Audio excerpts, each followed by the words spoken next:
ಇದೆಲ್ಲ ಬೆಳವಣಿಗೆಗಳ ನಡುವೆ ಇವತ್ತೇನಾಗಬಹುದು, ಈ ಹೊತ್ತಿಗೆ ಹೇಗಿದೆ ಸದ್ಯದ ಪರಿಸ್ಥಿತಿ, ಇದೆಲ್ಲದರ ಬಗ್ಗೆ ಹೆಚ್ಚಿನ ಮಾಹಿತಿಯೊಂದಿಗೆ ನಮ್ಮ ಪ್ರತಿನಿಧಿ ಬಸವರಾಜ್ ಚರಂತಿಮಠ ನೇರ ಸಂಪರ್ಕದಲ್ಲಿದ್ದಾರೆ. ಬಸವರಾಜು, ನಿನ್ನೆ ಮೀಟಿಂಗ್ ಆಗಿದೆ, ಸಿಪಿಪಿ ಮೀಟಿಂಗ್. ಈ ಮೀಟಿಂಗ್ನಲ್ಲಿ ಒಂದಿಷ್ಟು ರಾಜ್ಯದ ಈ ನಾಯಕತ್ವದ ವಿಚಾರ ಚರ್ಚೆ ಆಗಿದೆ. ಮುಂದೇನು ಅಂತ ಬಸವರಾಜ್, ಯಾವಾಗ ಒಂದು ನಿರ್ಣಾಯಕ ಘಟ್ಟ, ಯಾವಾಗ ಈ ಗೊಂದಲ ಬಗೆಹರಿಯೋದು, ಯಾವಾಗ ತಮ್ಮ ಹತ್ರ ಈ ಹೊತ್ತಿಗೆ ಏನೆಲ್ಲ ಮಾಹಿತಿ ಇದೆ ಬಸವರಾಜ್? ರಂಜಿತ್, ರಾಜ್ಯ ರಾಜಕೀಯದ ಸಿಎಂ ಗದ್ದುಗೆ ಫೈಟ್ ಈಗ ನಿರ್ಣಾಯಕ ಘಟ್ಟಕ್ಕೆ ಬಂದಿದೆ ಅಂದ್ರೆ ತಪ್ಪಾಗ್ಲಿಕ್ಕಿಲ್ಲ. ಯಾಕಂದ್ರೆ ಇಲ್ಲಿಯವರು ಕೂಡ ಯಾರು ಬಗೆಹರಿಸಬೇಕು, ಯಾವಾಗ ಬಗೆಹರಿಸಬೇಕು ಅನ್ನುವಂತ ಒಂದು ಜಟಿಲವಾದಂತಹ ಸಮಸ್ಯೆ ಕಾಂಗ್ರೆಸ್ ಹೈಕಮಾಂಡ್ಗೆ ಕಾಡ್ತಾ ಇತ್ತು. ಆದ್ರೆ ಈಗ ಅಂತಿಮವಾಗಿ ಕಾಂಗ್ರೆಸ್ ಅಧಿನಾಯಕ ಆದಂತಹ ಸೋನಿಯಾ ಗಾಂಧಿ ಅವರ ಹೆಗಲಿಗೆ ಈ ಒಂದು ಅಂತಿಮವಾದಂತಹ ಜಟಾಪಟಿ ಬಂದಿರತಕ್ಕಂಥದ್ದು. ನಿನ್ನೆ ನಡೆದಂತಹ ಒಂದು ಮೀಟಿಂಗ್ ನಲ್ಲಿ ಮಲ್ಲಿಕಾರ್ಜುನ್ ಖರ್ಗೆ ಅವರು ಸೋನಿಯಾ ಗಾಂಧಿ ಅವರ ಜೊತೆಗೆ ಪ್ರತ್ಯೇಕವಾಗಿ ಚರ್ಚೆ ಮಾಡಿದ್ದಾರೆ. ಸುಮಾರು ಇಬ್ಬರು 10 ರಿಂದ 15 ನಿಮಿಷಗಳ ಕಾಲ ಪ್ರತ್ಯೇಕವಾಗಿ ಚರ್ಚೆ ಮಾಡಿ ಈಗಾಗಲೇ ನಾವು ಒಂದಷ್ಟು ಮಾಹಿತಿಯನ್ನ ತೆಗೆದುಕೊಂಡಿದ್ದೇವೆ. ಆ ಮಾಹಿತಿಯ ಪ್ರಕಾರ ಸಿಎಂ ಡಿಸಿಎಂ ಒಂದಾಗಿರುವಂತ ಸೂಚನೆ ಕೊಟ್ಟಿದ್ದೇವೆ. ಅದು ಕೂಡ ಅಲ್ಲಿ ಸಮಸ್ಯೆಯನ್ನ ಬಗೆಹರಿಸೋಕೆ ಸಾಧ್ಯ ಆಗ್ತಾ ಇಲ್ಲ. ಒಬ್ಬರನ್ನ ಬಿಟ್ಟರು ಇನ್ನೊಬ್ಬರನ್ನ ಪಟ್ಟ ಕಟ್ಟಿದ್ರೆ ಬಹಳ ಗಂಭೀರವಾದಂತಹ ನಿರ್ಧಾರಗಳು ಅಲ್ಲಿ ಆಗುವಂತ ಸಾಧ್ಯತೆಗಳಿದ್ದಾವೆ. ಹಾಗಾಗಿ ಇದನ್ನ ನೀವೇ ಬಗೆಹರಿಸಬೇಕು, ಇದಕ್ಕೆ ಸಂಧಾನವನ್ನ ನೀವೇ ಮಾಡಬೇಕು.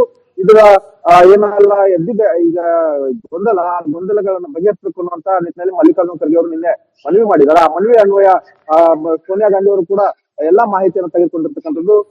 ಡಿಸಿಎಂ ಡಿ ಕೆ ಶಿವಕುಮಾರ್ ಮತ್ತು ಸಿಎಂ ಸಿದ್ದರಾಮಯ್ಯ ಅವರ ಬಣ್ಣದ ಜಗಳ ಏನ್ ನಡೆದಿದೆ ಅದರ ಬಗ್ಗೆ ಒಂದಷ್ಟು ಮಾಹಿತಿಯನ್ನು ಕೂಡ ನಿನ್ನೆ ಕಲೆ ಹಾಕಿರ್ತಕ್ಕಂಥದ್ದು. ಖಂಡಿತವಾಗಿ ಇದನ್ನ ಶೀಘ್ರವಾಗಿ ಬಗೆಹರಿಸೋಣ. ಈಗ ನಾನು ಅದರ ಬಗ್ಗೆ ಗಮನ ಹರಿಸುವಂತ ಸ್ಥಿತಿಯಲ್ಲಿ ಇದ್ದೇನೆ, ಗಮನ ಹರಿಸ್ತೇನೆ ಅನ್ನುವಂತ ಮಾತನ್ನ ಸೋನಿಯಾ ಗಾಂಧಿ ಅವರು ಹೇಳಿದ್ದಾರೆ ಅನ್ನುವಂತ ಮಾಹಿತಿಗಳು ಲಭ್ಯ ಆಗ್ತಾ ಇದಾವೆ. ಈ ಮೂಲಕ ಅಂತಿಮ ಘಟ್ಟಕ್ಕೆ ರಾಜ್ಯದ ನಾಯಕತ್ವದ ವಿಚಾರ ಬಂದಂತೆ ಕಾಣಿಸ್ತಾ ಇದೆ. ಯಾಕಂದ್ರೆ ಸೋನಿಯಾ ಗಾಂಧಿ ಅವರು ಒಂದು ನಿರ್ದೇಶನ ಕೊಟ್ರೆ ಅದನ್ನ ಯಾರು ಕೂಡ ಇಲ್ಲ ಅನ್ನುವಂತ ಮಾತುಗಳಲ್ಲಿ ಹೇಳೋಕೆ ಕೂಡ ಸಾಧ್ಯ ಇಲ್ಲ.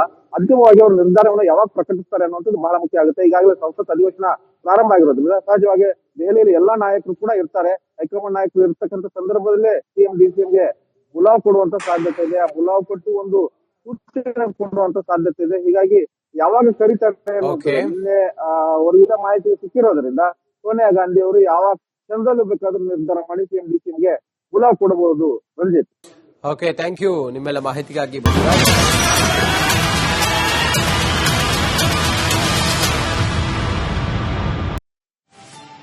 ನಾಯಕತ್ವದ ವಿಚಾರವಾಗಿ ಎದ್ದಿರುವಂತಹ ಗೊಂದಲ, ಈ ಗೊಂದಲದ ನಡುವೆ ಗೆದ್ದೆತ್ತಿನ ಬಾಲ ಎಂಬಂತೆ ಕೆಲವು ಶಾಸಕರುಗಳು ಸಿದ್ದರಾಮಯ್ಯ ಅವರ ಜೊತೆಗೆ ಕೆಲವೊಂದಿಷ್ಟು ಜನ, ಹಾಗೆ ಡಿಕೆ ಶಿವಕುಮಾರ್ ಅವರ ಜೊತೆಗೆ ಕೆಲವೊಂದಿಷ್ಟು ಜನ ಕಾಣಿಸಿಕೊಂಡಿದ್ರು. ಆದ್ರೆ ಈಗ ಹೈಕಮಾಂಡ್ ಈ ನಡೆ ಇತ್ತಲ್ಲ, ತಟಸ್ಥವಾದಂತ ನಡೆ ಇತ್ತಲ್ಲ, ಇದರ ನಡುವೆ ಯಾರ ಜೊತೆ ಕಾಣಿಸಿಕೊಳ್ಬೇಕು ಅನ್ನೋದೇ ಈಗಿರೋ ಕುತೂಹಲ. ಸಿಎಂ ಕುರ್ಚಿ ಕದನಕ್ಕೆ ತಾತ್ಕಾಲಿಕವಾಗಿ ವಿರಾಮ ನೀಡಿದ್ದಾರೆ. ಪವರ್ ಸೆಂಟರ್ಗಳಿಂದ ಶಾಸಕರು ದೂರ ಇದ್ದಾರೆ. ಒಂದು ಪವರ್ ಸೆಂಟರ್ ಡಿಕೆ ಶಿವಕುಮಾರ್, ಮತ್ತೊಂದು ಪವರ್ ಸೆಂಟರ್ ಸಿಎಂ ಸಿದ್ದರಾಮಯ್ಯ. ಯಾರಿಗೆ ಜೈಕಾರ ಹಾಕಬೇಕು ಅನ್ನುವ ಗೊಂದಲದಲ್ಲಿ ಶಾಸಕರಿದ್ದಾರೆ. ಯಾರು ಮುಖ್ಯಮಂತ್ರಿ ಆದರೂ ಕೂಡ ಮುಖ್ಯಮಂತ್ರಿ ಆದವರ ಪರವಾಗಿ ಇರಬೇಕಾಗತ್ತೆ. ಒಂದ್ ವೇಳೆ ಡಿಕೆ ಶಿವಕುಮಾರ್ ಮುಖ್ಯಮಂತ್ರಿ ಆಗಿಲ್ಲ ಅಂತ ಹೇಳಿದ್ರೆ ನಾವು ಡಿಕೆ ಶಿವಕುಮಾರ್ ಅವ್ರ ಜೊತೆಗೆ ಹೋದ್ರೆ ನಮ್ಮನ್ನೇನಾದ್ರೂ ಸಿದ್ದರಾಮಯ್ಯ ಟಾರ್ಗೆಟ್ ಮಾಡಿಬಿಟ್ರೆ ಅನ್ನುವಂತ ಭಯ. ಇತ್ತ ಡಿಕೆ ಶಿವಕುಮಾರ್ ಅವ್ರ ಜೊತೆಗೆ ಹೋದ್ರೆ ಸಿದ್ದರಾಮಯ್ಯನವರು ಹಿಂಗಾದ್ರೆ ಹೆಂಗೆ ಅನ್ನುವಂತ ಭಯ. ಇದೆಲ್ಲ ಗೊಂದಲದ ನಡುವೆ ಎರಡು ಪವರ್ ಸೆಂಟರ್ಗಳ ಜೊತೆಗೆ ನಿಲ್ಬೇಕಲ್ಲ, ಈ ಕಾರಣದಿಂದ ಯಾರ ಜೊತೆಗೆ ನಿಲ್ಬೇಕು ಅನ್ನುವಂಥದ್ದೇ ಈಗ ಶಾಸಕರ ಗೊಂದಲ.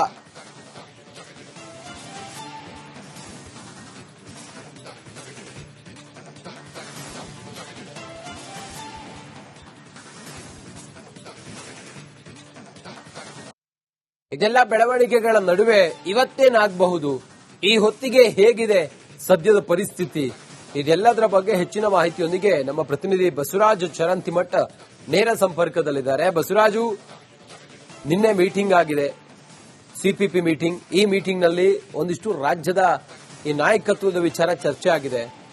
ಮುಂದೇನು ಅಂತ ಬಸವರಾಜ್, ಯಾವಾಗ ಒಂದು ನಿರ್ಣಾಯಕ ಘಟ್ಟ, ಯಾವಾಗ ಈ ಗೊಂದಲ ಬಗೆಹರಿಯೋದು, ಯಾವಾಗ ತಮ್ಮ ಹತ್ರ ಈ ಹೊತ್ತಿಗೆ ಏನೆಲ್ಲ ಮಾಹಿತಿ ಇದೆ ಬಸವರಾಜ್? ರಂಜಿತ್, ರಾಜ್ಯ ರಾಜಕೀಯದ ಸಿಎಂ ಗದ್ದುಗೆ ಫೈಟ್ ಈಗ ನಿರ್ಣಾಯಕ ಘಟ್ಟಕ್ಕೆ ಬಂದಿದೆ ಅಂದ್ರೆ ತಪ್ಪಾಗ್ಲಿಕ್ಕಿಲ್ಲ. ಯಾಕಂದ್ರೆ ಇಲ್ಲಿಯವರು ಕೂಡ ಯಾರು ಬಗೆಹರಿಸಬೇಕು, ಯಾವಾಗ ಬಗೆಹರಿಸಬೇಕು ಅನ್ನುವಂತ ಒಂದು ಜಟಿಲವಾದಂತಹ ಸಮಸ್ಯೆ ಕಾಂಗ್ರೆಸ್ ಹೈಕಮಾಂಡ್ಗೆ ಕಾಡ್ತಾ ಇತ್ತು. ಆದ್ರೆ ಈಗ ಅಂತಿಮವಾಗಿ ಕಾಂಗ್ರೆಸ್ ಅಧಿನಾಯಕ ಆದಂತಹ ಸೋನಿಯಾ ಗಾಂಧಿ ಅವರ ಹೆಗಲಿಗೆ ಈ ಒಂದು ಅಂತಿಮವಾದಂತಹ ಜಟಾಪಟಿ ಬಂದಿರತಕ್ಕಂಥದ್ದು. ನಿನ್ನೆ ನಡೆದಂತಹ ಒಂದು ಮೀಟಿಂಗ್ ನಲ್ಲಿ ಮಲ್ಲಿಕಾರ್ಜುನ್ ಖರ್ಗೆ ಅವರು ಸೋನಿಯಾ ಗಾಂಧಿ ಅವರ ಜೊತೆಗೆ ಪ್ರತ್ಯೇಕವಾಗಿ ಚರ್ಚೆ ಮಾಡಿದ್ದಾರೆ. ಸುಮಾರು ಇಬ್ಬರು 10 ರಿಂದ 15 ನಿಮಿಷಗಳ ಕಾಲ ಪ್ರತ್ಯೇಕವಾಗಿ ಚರ್ಚೆ ಮಾಡಿ ಈಗಾಗಲೇ ನಾವು ಒಂದಷ್ಟು ಮಾಹಿತಿಯನ್ನು ತೆಗೆದುಕೊಂಡಿದ್ದೇವೆ. ಆ ಮಾಹಿತಿಯ ಪ್ರಕಾರ ಸಿಎಂ ಡಿಸಿಎಂ ಒಂದಾಗಿರುವಂತ ಸೂಚನೆ ಕೊಟ್ಟಿದ್ದೇವೆ. ಅದು ಇದು ಕೂಡ ಅಲ್ಲಿ ಸಮಸ್ಯೆಯನ್ನ ಬಗೆಹರಿಸೋಕೆ ಸಾಧ್ಯ ಆಗ್ತಾ ಇಲ್ಲ. ಒಬ್ಬರನ್ನ ಬಿಟ್ಟರು ಇನ್ನೊಬ್ಬರನ್ನ ಪಟ್ಟ ಕಟ್ಟಿದ್ರೆ ಬಹಳ ಗಂಭೀರವಾದಂತ ನಿರ್ಧಾರಗಳು ಅಲ್ಲಿ ಆಗುವಂತ ಸಾಧ್ಯತೆಗಳಿದ್ದಾವೆ. ಹಾಗಾಗಿ ಇದನ್ನ ನೀವೇ ಬಗೆಹರಿಸಬೇಕು, ಇದಕ್ಕೆ ಸಂಧಾನವನ್ನ ನೀವೇ ಮಾಡಬೇಕು.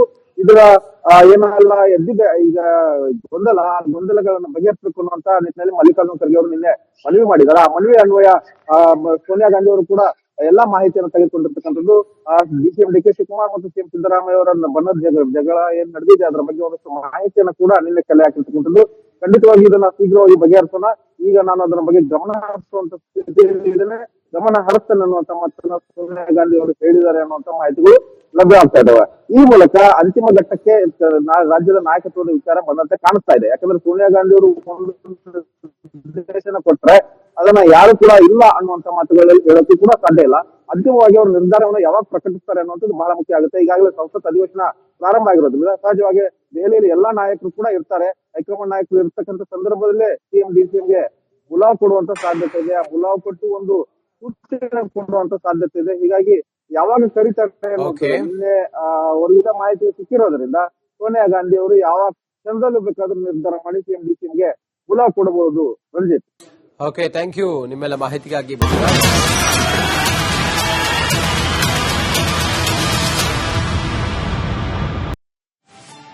ನಾಯಕತ್ವದ ವಿಚಾರವಾಗಿ ಎದ್ದಿರುವಂತಹ ಗೊಂದಲ, ಈ ಗೊಂದಲದ ನಡುವೆ ಗೆದ್ದೆತ್ತಿನ ಬಾಲ ಎಂಬಂತೆ ಕೆಲವು ಶಾಸಕರುಗಳು ಸಿದ್ದರಾಮಯ್ಯ ಅವರ ಜೊತೆಗೆ ಕೆಲವೊಂದಿಷ್ಟು ಜನ, ಹಾಗೆ ಡಿಕೆ ಶಿವಕುಮಾರ್ ಅವರ ಜೊತೆಗೆ ಕೆಲವೊಂದಿಷ್ಟು ಜನ ಕಾಣಿಸಿಕೊಂಡಿದ್ರು. ಆದ್ರೆ ಈಗ ಹೈಕಮಾಂಡ್ ಈ ನಡೆ ಇತ್ತಲ್ಲ, ತಟಸ್ಥವಾದಂತ ನಡೆ ಇತ್ತಲ್ಲ, ಇದರ ನಡುವೆ ಯಾರ ಜೊತೆ ಕಾಣಿಸಿಕೊಳ್ಬೇಕು ಅನ್ನೋದೇ ಈಗಿರೋ ಕುತೂಹಲ. ಸಿಎಂ ಕುರ್ಚಿ ಕದನಕ್ಕೆ ತಾತ್ಕಾಲಿಕವಾಗಿ ವಿರಾಮ ನೀಡಿದ್ದಾರೆ. ಪವರ್ ಸೆಂಟರ್ಗಳಿಂದ ಶಾಸಕರು ದೂರ ಇದ್ದಾರೆ. ಒಂದು ಪವರ್ ಸೆಂಟರ್ ಡಿಕೆ ಶಿವಕುಮಾರ್, ಮತ್ತೊಂದು ಪವರ್ ಸೆಂಟರ್ ಸಿಎಂ ಸಿದ್ದರಾಮಯ್ಯ. ಯಾರಿಗೆ ಜೈಕಾರ ಹಾಕಬೇಕು ಅನ್ನುವ ಗೊಂದಲದಲ್ಲಿ ಶಾಸಕರಿದ್ದಾರೆ. ಯಾರು ಮುಖ್ಯಮಂತ್ರಿ ಆದರೂ ಕೂಡ ಮುಖ್ಯಮಂತ್ರಿ ಆದವರ ಪರವಾಗಿ ಇರಬೇಕಾಗತ್ತೆ. ಒಂದ್ ವೇಳೆ ಡಿಕೆ ಶಿವಕುಮಾರ್ ಮುಖ್ಯಮಂತ್ರಿ ಆಗಿಲ್ಲ ಅಂತ ಹೇಳಿದ್ರೆ ನಾವು ಡಿಕೆ ಶಿವಕುಮಾರ್ ಅವ್ರ ಜೊತೆಗೆ ಹೋದ್ರೆ ನಮ್ಮನ್ನೇನಾದ್ರೂ ಸಿದ್ದರಾಮಯ್ಯ ಟಾರ್ಗೆಟ್ ಮಾಡಿಬಿಟ್ರೆ ಅನ್ನುವಂತ ಭಯ. ಇಂತ ಡಿಕೆ ಶಿವಕುಮಾರ್ ಅವ್ರ ಜೊತೆಗೆ ಹೋದ್ರೆ ಸಿದ್ದರಾಮಯ್ಯನವರು ಹಿಂಗಾದ್ರೆ ಹೆಂಗೆ ಅನ್ನುವಂತ ಭಯ. ಇದೆಲ್ಲ ಗೊಂದಲದ ನಡುವೆ ಎರಡು ಪವರ್ ಸೆಂಟರ್ಗಳ ಜೊತೆಗೆ ನಿಲ್ಬೇಕಲ್ಲ, ಈ ಕಾರಣದಿಂದ ಯಾರ ಜೊತೆಗೆ ನಿಲ್ಬೇಕು ಅನ್ನುವಂಥದ್ದೇ ಈಗ ಶಾಸಕರ ಗೊಂದಲ.